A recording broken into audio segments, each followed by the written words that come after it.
Aduh.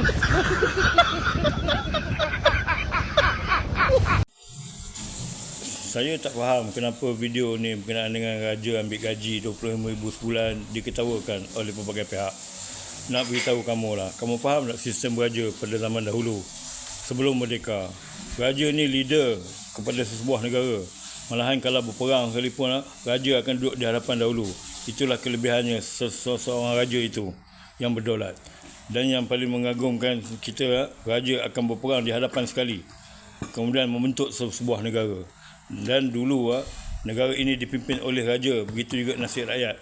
Kalau ikutkan hasil peperangan, segala hasil rampasan semua dibawa ke istana raja.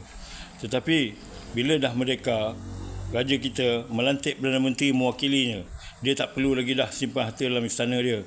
Dia lebih baik dia ambil gaji bulan-bulan dan diwakilkan kepada Perdana Menteri untuk membela nasib rakyat, mewakilinya. Tetapi pemimpin sekarang ni dah pelik. Dia pula nak jadi raja. Malahan sistem beraja semakin terhakis apabila di bawah pemerintahan mereka. Kalau kita lihat pada video-video asal laman beberapa negara seperti mana United Kingdom, laman dinasti Ming ataupun filem-filem dahulu melibatkan peperangan, raja di hadapan sekali, tak seperti mana pemimpin sekarang. Begitu juga raja kami Sultan Pahang, dia lebih pakar menunggang kuda, bermain polo yang diibaratkan semasa dahulu berperang menggunakan kuda dan pedang. Itulah kelebihan rajanya.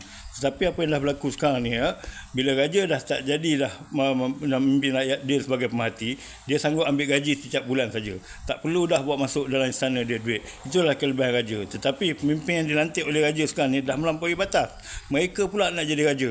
Akhirnya sistem beraja negara ini semakin tidak terbela, semakin dianiaya.